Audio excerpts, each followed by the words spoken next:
I don't know about you, but I love to make money. I don't make money from this, though. I tried to monetize the videos. I didn't have enough subscribers.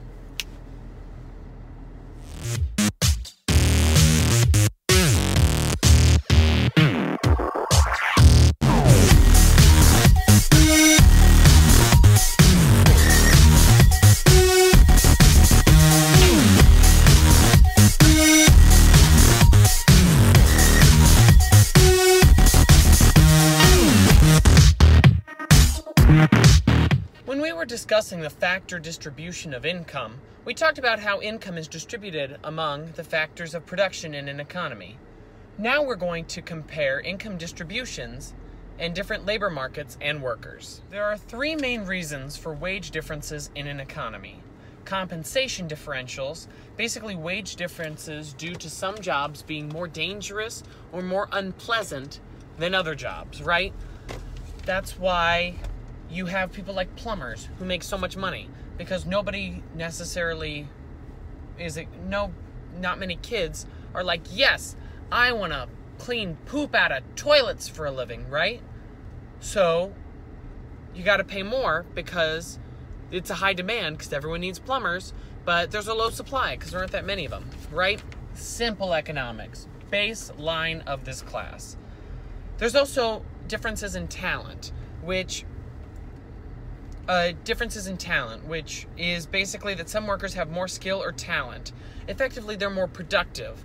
So there's a higher demand for these more productive workers because remember, at the end of the day, you're looking for the most productivity for the least amount of money. And if one worker can do more than another worker, you'd be willing to pay more because you're getting more productivity, but you're not needing to spend money on like two workers to get the same productivity, right? Makes sense. Then you also have the quantity of human capital.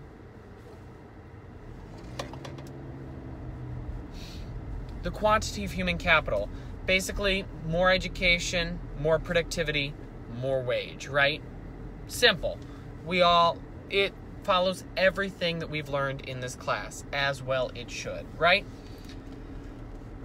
Some people, and there's a large group of economists who believe that efficiency wages, which are basically incentives where higher pay is used to encourage harder work and low turnover, because people know that the job that they currently have is the best they're going to do, so they don't want to lose it, right? So you have these efficiency wages, which most people feel can widen that difference in incomes as well. Now, an unfortunate thing that happens in these labor markets that isn't good is discrimination and other wage disparities. And we're actually going to go over to the chalkboard and we're going to see how the labor market actually does not work to discriminate, and how discrimination is able to happen in a labor market that does not push for it to happen. Let's head on over. Discrimination and wage disparities. Everyone knows it's bad. Let's take a closer look. So let's look at discrimination in the labor market. We're going to create two graphs. We're going to put wages on one side of both of them, but on our left graph we're going to have women, and on our right graph we're going to have men, and we're just going to look at it. So let's say, here's your demand graph, right? There's your supply graph. I can guarantee you that the supply graph is equal for both, but in this we're assuming that there is discrimination and sexism, so the demand for men is higher, right? Well, let's look at this comparatively. This line shows, these yellow brownish lines show the wages. The top line is the wage for men and the bottom line is the wage for women. If women were really being paid a lower wage, and it's because their demand was so low, firms looking to minimize profits would end up hiring more women than they would men because they could get them for a lower cost or a lower salary. Now, this increased demand for women in the workplace would cause that demand curve to shift to the right, causing women's salaries to go up as well. So we see that the free market is actually against discrimination. Now, that begs the question, so why is there discrimination? Well, there are two main reasons.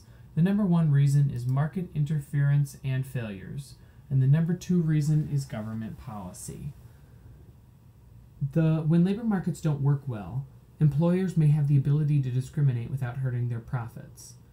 Market interferences, in this case unions or minimum wage laws, or market failures, such as efficiency wages, lead to wages that are above the equilibrium levels of the market. Since it's above the equilibrium, there are more job applicants than there are jobs, leaving employers free to discriminate among the applicants. There's also discrimination that has been institutionalized in government policy. And this institutionalized discrimination has made it easier to maintain discrimination against market pressure. For example, many African Americans in the past were forced to attend segregated schools, or which were inferior to the whites-only schools. Market competition works against current discrimination, but it is not a remedy for past discrimination, which has had an impact on the education and experience of its victims, reducing their income through things that we've talked about in other movies, in other videos. So, for now, this is John Fox driving away into AP Economics.